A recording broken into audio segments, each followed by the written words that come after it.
Hello students, I am Dr. Sarita Khandelwal, Assistant Professor of Chemistry from JDB Government Girls College Kota. Student सबसे पहले तो आपको JDB जैसे prestigious college में admission के लिए बहुत बहुत बधाई हो। स्टूडेंट जैसे कि आपको पता है कि कोरोना जैसी पेंडेमिक चल रही है, तो आप कॉलेज में आके क्लासेस अटेंड नहीं कर सकते। आपको कॉलेज के द्वारा ऑनलाइन लेक्चर्स प्रोवाइड किया जाएगा। कॉलेज का एक यूट्यूब चैनल है, उस चैनल में आपकी जो क्लास की प्लेलिस्ट है उसमें जाकर आप अपनी ऑनलाइन क्लासेस अटेंड कर सकते हैं, जिससे कि आपका कोर्स कवर कराया जाएगा जब तक कि सिचुएशन नॉर्मल नहीं हो जाती।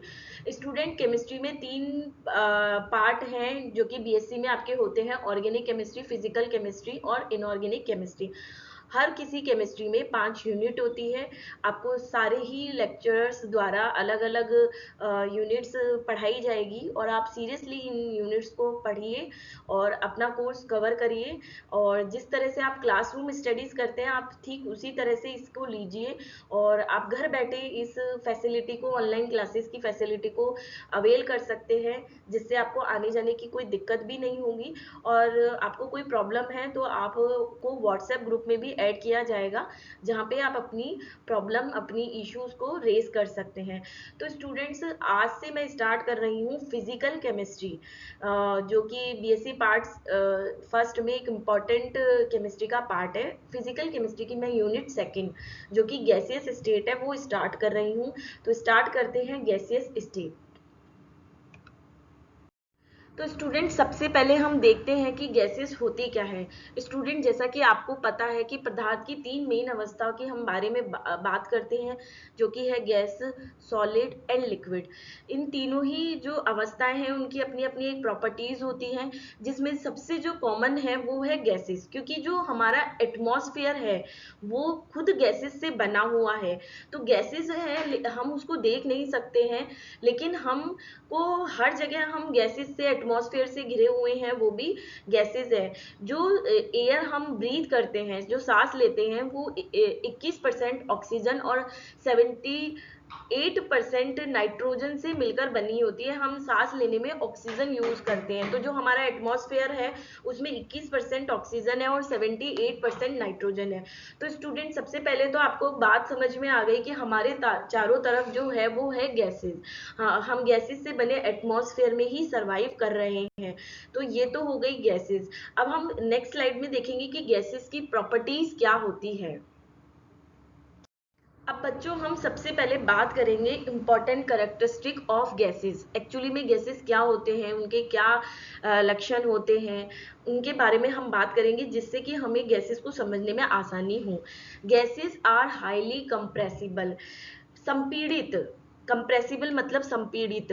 तो गैसेस होती है वो हाईली कंप्रेसिबल होती है। अगर हम एक्सटर्नल फोर्स लगाए किसी गैसेस सैंपल पे, तो क्या होता है कि वॉल्यूम उनका गैस का डिक्रीज हो जाता है, गैस के मॉलिक्यूल एक दूसरे के पास पास आ जाते हैं। और अगर हम एक्सटर्नल फोर्स हटा देंगे तो वापस गैस का वॉल्यूम इंक्रीज हो जाता है। तो गैस को हम संपीड़ित कर सकते हैं, हम उसे प्रेशर लगा के उसके मॉलिक्यूल्स को पास पास ला सकते हैं। तो ये बात तो आई समझ में कि gases are highly compressible. For example, आप एक बैलून लीजिए और आप उसे प्रेस करिए, आसानी से वो प्रेस हो जाता है। आप देखते हैं कि आसानी से प्रेस हो जाता है। अब आप है ना एक सॉलिड ले लीजिए, आप डस्टर ले लीजिए, आप उसे प्रेस करेंगे तो वो क्या संपीड़ित होगा? नहीं, डस्टर संपीड़ित नहीं होता। तो आप देख रहे हैं कि गैसेस तो आसानी से संपीड़ित हो जाती है। अगर मैं इसका कंपैरिजन सॉलिड से करूं, वो संपीड़ित नहीं होते। तो गैस की प्रॉपर्टी जो है वो काफी इंपॉर्टेंट प्रॉपर्टी ये है कि गैसियस जो मॉलिक्यूल्स है उनके बीच में इतनी खाली जगह होती है कि अगर कोई एक्सटर्नल प्रेशर लगाया जाता है तो वो गैस के मॉलिक्यूल पास पास आ जाते हैं। और इसी प्रॉपर्टी को हम बोलते हैं कि ये काफी कंप्रेसिबल होती है, संपीड़ित होती है। अगर हम बैलून को दबा रहे हैं तो बैलून गैसेस मॉलिक्यूल पास पास आ जाएंगे, बैलून दब जाएगा, और जैसे ही हम बैलून को छोड़ेंगे वापस बैलून अपनी शेप ले लेगा। तो एक्सटर्नल फोर्स लगा के या हटा के हम गैसेस को कंप्रेसिबल कर सकते हैं। तो पहली बात आई समझ में कि गैसेस मॉलिक्यूल हाईली कंप्रेसिबल होते हैं। कारण क्या है? गैस के मॉलिक्यूल्स के बीच में काफी खाली जगह होती है, अगर हम एक्सटर्नल प्रेशर लगाते हैं तो वो मॉलिक्यूल्स पास पास आ जाते हैं। दूसरा है गैसेस आर थर्मली एक्सपेंडेबल। अब बात करो कि आप अगर किसी गैसेस सैंपल को गर्म करते हैं तो उसका वॉल्यूम इंक्रीज होता है, गैस के मॉलिक्यूल तेजी से गति करने लगते हैं और गैस एक्सपेंड हो जाती है। आप किसी बर्तन में गैसेस सैंपल लीजिए और नीचे से आप उसे हीट दीजिए, तो आप देखेंगे कि गैस तेजी से एनवायरनमेंट में फैलने लगेगी। तो इसका मतलब ये है कि जो गैस के मॉलिक्यूल्स हैं उनको अगर हीट प्रोवाइड की जाए, अगर हम गर्म करते हैं तो गैस के मॉलिक्यूल्स थर्मली एक्सपेंड होने लगते हैं, इधर उधर फैलने लगते हैं। Gases have high viscosity. बच्चों आपको तो ये पता ही है कि जो इस गैस जो होती है वो आसानी से फ्लो करती है, अगर मैं कंपैरिजन करूं लिक्विड और सॉलिड के कंपैरिजन में, तो आप देखेंगे गैस के मॉलिक्यूल आसानी से फैल जाते हैं। आप अगर कोई परफ्यूम का स्प्रे करें तो आप देखेंगे कि वो स्मेल पूरे रूम में फैल जाएगी। तो ऐसा इसीलिए होता है क्योंकि गैस के मॉलिक्यूल्स रैंडमली मूव करते रहते हैं, उन्हें किसी का इंतजार नहीं करना होता, अगर उन्हें जैसे ही खुला स्पेस मिलेगा वो उस पूरे स्पेस में फैल जाएंगे। तो पहली चीज ये हो गई कि इनकी हाई विस्कोसिटी होती है और इनका हाईली डिफ्यूज होते हैं, इनको जो स्पेस प्रोवाइड किया जाएगा ये इसमें आसानी से फैल जाते हैं। फिर आता है चौथा पॉइंट कि ज्यादातर गैसेस लो डेंसिटी वाले होती हैं। अब हम इसको कंपैरिजन करिए कि डेंसिटी क्या होती है, वॉल्यूम के इनवर्सली प्रोपोर्शनल होती है। घनत्व क्या होता है, द्रव्यमान बटा आयतन। मैंने आपको फर्स्ट जो पॉइंट है उसमें बताया था कि गैस के मॉलिक्यूल्स के बीच में काफी जगह होती है, मतलब उसका वॉल्यूम बहुत ज्यादा होता है। तो बच्चों गैस के मॉलिक्यूल्स के बीच में जगह बहुत ज्यादा होती है, तो इसका मतलब हम कह सकते हैं जो गैस का वॉल्यूम होता है वो बहुत ज्यादा होता है। आप घनत्व के फॉर्मूले में देखिए, घनत्व का फॉर्मूला होता है द्रव्यमान बटा आयतन। घनत्व आयतन के इनवर्सली प्रोपोर्शनल होता है, व्युत्क्रमानुपाती होता है। क्योंकि गैसों का वॉल्यूम बहुत ज्यादा होता है तो उसका जो घनत्व होता है वो काफी कम होता है, और जिस भी वस्तु का घनत्व जितना कम होता है वो उतनी ही हल्की होती है। यही कारण है कि एटमॉस्फेयर में हवा या एयर या गैसेस फैली हुई है, क्योंकि वो काफी लाइट वेट होती है, उनकी डेंसिटी बहुत कम होती है। अगर मैं कंपैरिजन करूं तो लिक्विड व सॉलिड की तुलना में 1000 गुना हल्की होती है गैसेस। क्यों? क्योंकि इनका वॉल्यूम बहुत ज्यादा होता है। तो आपसे कोई पूछे कि गैसेस इतनी हल्की क्यों होती है, इधर उधर क्यों फैल जाती है, क्यों वो होता है, तो आप बता सकते हैं क्योंकि गैसेस का वॉल्यूम बहुत ज्यादा होता है और घनत्व बहुत कम होता है। अब पांचवा पॉइंट है गैसेस आर इनफाइनेटली मिसिबल। आसानी से आप दो गैसेस को छोड़ो, आप वो तेजी से मिश्रित हो जाती है। आप दो लिक्विड को मिलाओ, जरूरी नहीं है वो मिले। दो सॉलिड है वो तो बिल्कुल भी नहीं मिलते हैं। तो गैसेस जो होती है वो तेजी से मिश्रित हो जाती है। इसको सिंपल एक तरीके से समझिए कि आप अगर रूम में तीन चार तरह के परफ्यूम का स्प्रे करते हैं तो आप उनको अलग अलग नहीं बता सकते हैं, क्योंकि वो परफ्यूम की जो गैसेस होती है वो तेजी से मिश्रित हो जाती है, आप उन्हें अलग अलग रिकॉग्नाइज नहीं कर सकते हैं। आप अगर किसी भी चीज की गैसेस है वो बहुत जल्दी से मिश्रित हो जाएगी तो आप उनको अलग अलग रिकॉग्नाइज नहीं कर सकते हैं। तो ये चीज इससे पता चलती है कि गैसेस मॉलिक्यूल होते हैं वो बहुत तेजी से आपस में मिश्रित हो जाते हैं। यही कारण है कि एटमॉस्फेयर में बहुत सारी गैसेस का मिश्रण होती है। एटमॉस्फेयर एक या दो गैसेस से नहीं मिलकर बना होता है, बहुत सारी गैसेस मिश्रित अवस्था में एटमॉस्फेयर में पाई जाती है। तो ये तो इंपॉर्टेंट कैरेक्टरिस्टिक हो गए गैसेस के, कि मतलब ये हाईली कंप्रेसिबल है, आसानी से फैल जाती है, आसानी से मिश्रित हो जाती है, काफी कम डेंसिटी की होती है, इसकी डिफ्यूजन बहुत तेजी से होता है, विस्कोसिटी बहुत ज्यादा होती है। तो ये सब तो आपने इंपॉर्टेंट कैरेक्टरिस्टिक ऑफ गैसेस पढ़े। बच्चों प्रीवियस स्लाइड में हमने गैस के इम्पॉर्टेंट कैरेक्टरिस्टिक की बात की थी। अब पिक्चर थोड़ी क्लियर करने के लिए हम सॉलिड, लिक्विड और गैस का कंपैरिजन करते हैं और हम देखते हैं कि किस तरह से ये पदार्थ की तीनों अवस्थाएं एक दूसरे से भिन्न होती है। Solid not very compressible. हमने बात की थी कि गैसेस हाईली कंप्रेसिबल होता है। हमने कहा था बैलून को प्रेस करिए तो वो आसानी से प्रेस हो जाता है। सॉलिड कंप्रेसिबल नहीं होते हैं, लिक्विड भी कंप्रेसिबल नहीं होते हैं। बच्चों हमने सेकंड प्रॉपर्टी पढ़ी थी कि गैसेस की लो डेंसिटी होती है क्योंकि उनका वॉल्यूम काफी ज्यादा होता है। अगर मैं सॉलिड और लिक्विड की बात करूं तो इनकी हाई डेंसिटी होती है क्योंकि वॉल्यूम कम होता है। वॉल्यूम की बात आप कैसे करेंगे? दो पार्टिकल्स के बीच में, किसी भी पदार्थ के दो पार्टिकल्स के बीच में जितनी ज्यादा जगह होगी उसका वॉल्यूम उतना ज्यादा होगा। सॉलिड और लिक्विड के जो मॉलिक्यूल्स होते हैं वो एक दूसरे के पास पास होते हैं, इसलिए इनका वॉल्यूम कम होता है, और वॉल्यूम कम होने की वजह से डेंसिटी ज्यादा होती है, क्योंकि ये एक दूसरे के व्युत्क्रमानुपाती होते हैं।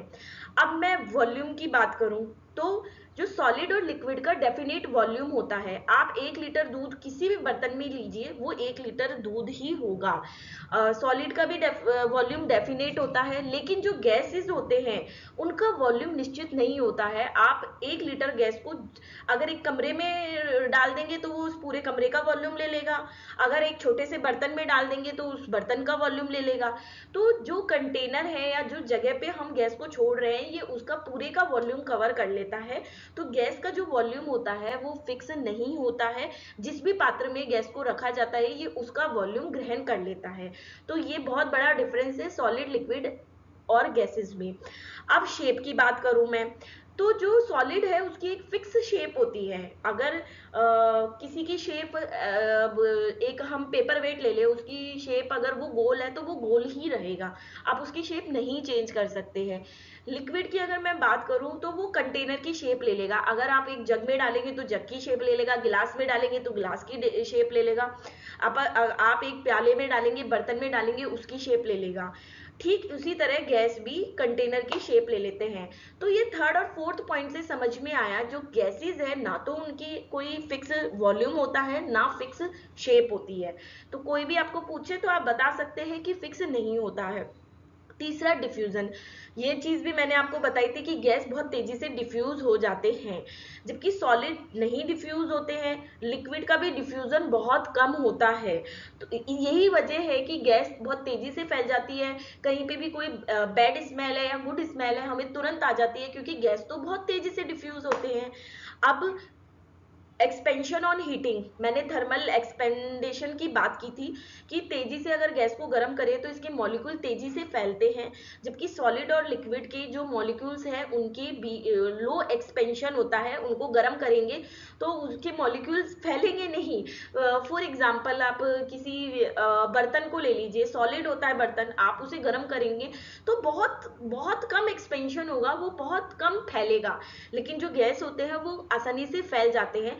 इसका एक बहुत बड़ा कारण ये भी है कि जो सॉलिड है उसके मॉलिक्यूल्स के बीच में काफी स्ट्रॉन्ग अट्रैक्शन फोर्स होता है। ये जो थर्मल एक्सपेंशन है ये इस बात पे डिपेंड करता है कि पदार्थ के मॉलिक्यूल्स के बीच में कितना अट्रैक्शन फोर्स है। अगर अट्रैक्शन, आकर्षण बल जितना ज्यादा होगा तो वो फैल नहीं पाएंगे, और अगर आकर्षण बल कम होगा तो वो तेजी से फैल जाएंगे। गैसियस मॉलिक्यूल्स की विशिष्टता ही यही होती है कि उनके मॉलिक्यूल्स के बीच में आकर्षण बल लगभग ना के बराबर होता है, इसलिए जैसे ही उन्हें आप गर्म करेंगे वो आसानी से फैल जाएंगे। तो ये हमने सॉलिड, लिक्विड और गैसेस का कंपैरिजन पढ़ा। पहले हमने गैसेस की इंपॉर्टेंट कैरेक्टरिस्टिक देखे थे और फिर उन कैरेक्टरिस्टिक का कंपैरिजन पढ़ा सॉलिड और लिक्विड से, जिससे हमें पदार्थ की इन तीनों अवस्थाओं का एक इमेजिनेशन हुआ, एक पिक्चर क्लियर हुई प्रैक्टिकल फॉर्म में। बच्चों, अभी हमने कैरेक्टरिस्टिक ऑफ गैस की बात की, अब हम बात करते हैं प्रॉपर्टीज ऑफ गैस। अगर हमें किसी गैस को डिफाइन करना है तो हम उसे किस प्रकार डिफाइन करते हैं? तो गैस का अगर हमें बिहेवियर प्रिडिक्ट करना है तो हम चार जो चीजें हैं उनकी बात करते हैं। गैस का प्रेशर, वॉल्यूम, उसका अमाउंट क्या है, उसका टेम्परेचर क्या है। इस इन चारों के आधार पर इन हम गैस की प्रॉपर्टी को बता सकते हैं कि एक्चुअली में गैस का बिहेवियर क्या है। तो हम देखते हैं कि अब आगे वाली स्लाइड्स में हम देखेंगे कि गैस का प्रेशर क्या होता है, वॉल्यूम क्या होता है, मोल्स, अमाउंट ऑफ गैसेस क्या होता है और टेम्परेचर क्या होता है। तो स्टूडेंट्स, गैस को डिफाइन करने के लिए प्रेशर की ज़रूरत पड़ती है। हम ये बताते हैं कि गैस का प्रेशर क्या होता है। गैस का प्रेशर 2 एटीएम है या 5 एटीएम है, हम न्यूमेरिकल्स भी करेंगे तो आपका प्रेशर दिया जाएगा। तो सबसे पहली जो प्रॉपर्टी है गैस को डिफाइन करने के लिए वो है प्रेशर। बच्चों, प्रेशर क्या होता है? Force upon area. प्रेशर का जो फॉर्मूला होता है वो फोर्स अपॉन एरिया होता है। अगर मैं यूनिट्स की बात करूं तो प्रेशर को हम पास्कल से, एटीएम से डिफाइन कर सकते हैं। एक एटीएम 760 mmHg या 760 टोर के बराबर होता है। एक पास्कल 1 न्यूटन पर मीटर स्क्वायर होता है। न्यूटन हो गया फोर्स, मीटर स्क्वायर हो गया एरिया। ठीक है, तो एक एटीएम की अगर मैं बात करूं तो ये 101 325 पास्कल के बराबर होता है। आपको ये यूनिट सारी पता होनी चाहिए, जिससे कि आप न्यूमेरिकल्स करें तो इन यूनिट्स का यूज कर सके। अगर आपको एक एटीएम दिया गया है और आपको mmHg में लेना है प्रेशर, तो आप 760 mmHg लेंगे। तो पहली जो प्रॉपर्टीज है गैस को बताने की वो है उसका प्रेशर। ठीक है, एटमॉस्फेयर का प्रेशर हम क्या लेते हैं 1 atm। ठीक है, आपको जो स्टैंडर्ड एटमॉस्फेयर का प्रेशर लिया जाता है वो 1 atm होता है। दूसरी इंपॉर्टेंट चीज जो होती है गैस को बताने की वो होता है उसका अमाउंट। अमाउंट को किससे रिप्रेजेंट किया जाता है, मोल से। ठीक है, आप जब पढ़ेंगे तो आप देखेंगे कि गैस के 2 मोल्स थे, 3 मोल्स थे, गैस के 4 मोल्स थे। तो जो गैस का अमाउंट है वो मोल से रिप्रेजेंट किया जाता है।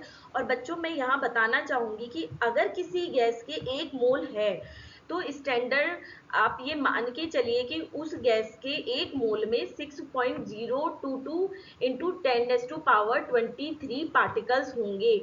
ऑलवेज, चाहे कोई भी गैस हो, 1 mole is equal to this number of particles. अगर 2 मोल है तो इसका दुगना कर दो, अगर 3 मोल है तो इसका तिगना कर दो। तो आपको पहली बात तो ये पता चली कि जो अमाउंट को किससे रिप्रेजेंट किया जाता है, मोल से। ठीक है, और आपको मोल्स में कितने पार्टिकल्स है आपको वो पता होना चाहिए कि 1 मोल में कितने पार्टिकल है।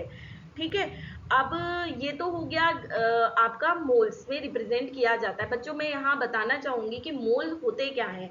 मोल होता है किसी गैस के, अगर हमें मोल निकालना है और हमें उसकी मात्रा दी गई है, मान लो हमें कहा गया है कि 50 ग्राम गैस है, तो आप उसकी मात्रा को मोल में कैसे कन्वर्ट करेंगे। तो मोल क्या होता है, ग्राम में मात्रा अपॉन अनुभार। आप जो ग्राम में मात्रा दी गई है उसमें उस गैस के अनुभार का भाग दे देंगे तो आपको मोल्स की पता चल जाएंगे कि उस गैस के कितने मोल्स प्रेजेंट है सैंपल में। तो आप ये ध्यान रखिए, मोल होते क्या है, ग्राम में मात्रा अपॉन अनुभार। ग्राम में मात्रा अपॉन अनुभार मैं इसलिए बार बार कह रही हूँ क्योंकि कई बार आपको न्यूमेरिकल दिया जाता है, उसमें आपको नंबर ऑफ मोल्स रखने होते हैं, लेकिन आपको सीधे तौर पे नंबर ऑफ मोल्स नहीं दिए जाते। आपको गैस की ग्राम में मात्रा दी जाती है, तो आपको उस ग्राम में मात्रा में अनुभार का भाग देके उस गैस के नंबर ऑफ मोल्स निकालने होते हैं। ये काफी इंपॉर्टेंट कंसेप्ट है। या आपको ऐसा दे दिया जाएगा कि नंबर ऑफ पार्टिकल्स दे दिए जाएंगे, तो आप उस नंबर ऑफ पार्टिकल्स में भी आप इसका डिवाइड करेंगे 6.022 इंटू 10⁻23 और आप नंबर ऑफ मोल्स निकालेंगे। जैसे जैसे न्यूमेरिकल करेंगे आपको ये चीज और बेहतर समझ में आएगी। तो मोल्स को आपको एक तो ये देखना है कि मोल्स होते क्या है, परिभाषा क्या है उसकी, ग्राम में मात्रा अपॉन अनुभार, और 1 मोल्स में कितने पार्टिकल्स होते हैं। अभी के लिए आप इतना ही समझिए। अब बच्चों गैस को डिफाइन करने की जो तीसरी प्रॉपर्टी है वो है टेम्परेचर। और मेरे ख्याल से टेम्परेचर से आप सबसे ज़्यादा वाकिफ हैं। टेम्परेचर आपको पता है, बॉडी टेम्परेचर की बात करते हैं हम, रूम टेम्परेचर की बात करते हैं, तो आपको पता है टेम्परेचर तो क्या होता है। और जनरली हम इसे डिग्री सेंटीग्रेड में एक्सप्रेस करते हैं, लेकिन अगर आप न्यूमेरिकल करते हैं तो डिग्री सेंटीग्रेड के अलावा केल्विन के इसमें भी टेम्परेचर को एक्सप्रेस किया जाता है। तो टेम्परेचर आपको जैसे 0 डिग्री टेम्परेचर दे रखा हो, आपको डिग्री सेंटीग्रेड और केल्विन टेम्परेचर में एक रिलेशन पता होना जरूरी है। आपको अगर सेल्सियस में टेम्परेचर दे रखा है, जैसे 0 डिग्री सेंटीग्रेड आपको टेम्परेचर दे रखा है, और इसे अगर मुझे केल्विन में बदलना है तो मुझे 0 डिग्री में क्या जोड़ना है, 273.15। आपको ये हमेशा याद रखना है कि अगर मान लो आपके न्यूमेरिकल दे रखा है, आपको टेम्परेचर डिग्री सेंटीग्रेड में दे रखा है और आपको उसे केल्विन में बदलना है, तो आप क्या जोड़ेंगे, 273.15। यहाँ 0 डिग्री को मैंने 273.15 जोड़ के बताया। अगर 2 डिग्री सेंटीग्रेड टेम्परेचर है और उसे केल्विन में बदलना है तो मैं 2 प्लस 273 प्लस 273.15 करूंगी। अगर 5 डिग्री दे रखा है तो 5 प्लस 273.15 करूंगी। तो आपको डिग्री सेंटीग्रेड और केल्विन टेम्परेचर में एक रिलेशन पता चला कि 273.15 यूनिक नंबर है। गैस का टेम्परेचर बहुत मायने रखता है, काफी इंपॉर्टेंट प्रॉपर्टी है गैस की। टेम्परेचर जितना ज्यादा होगा मतलब गैस उतने हाई टेम्परेचर पे है, वो तेजी से इधर उधर मूव करेगी। तो गैस का टेम्परेचर बहुत ही इंपॉर्टेंट प्रॉपर्टी है।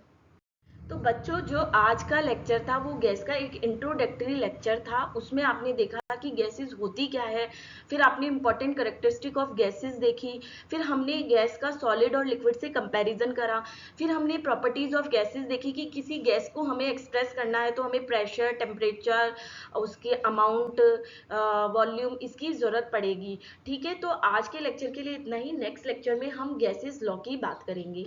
Thank you so much students.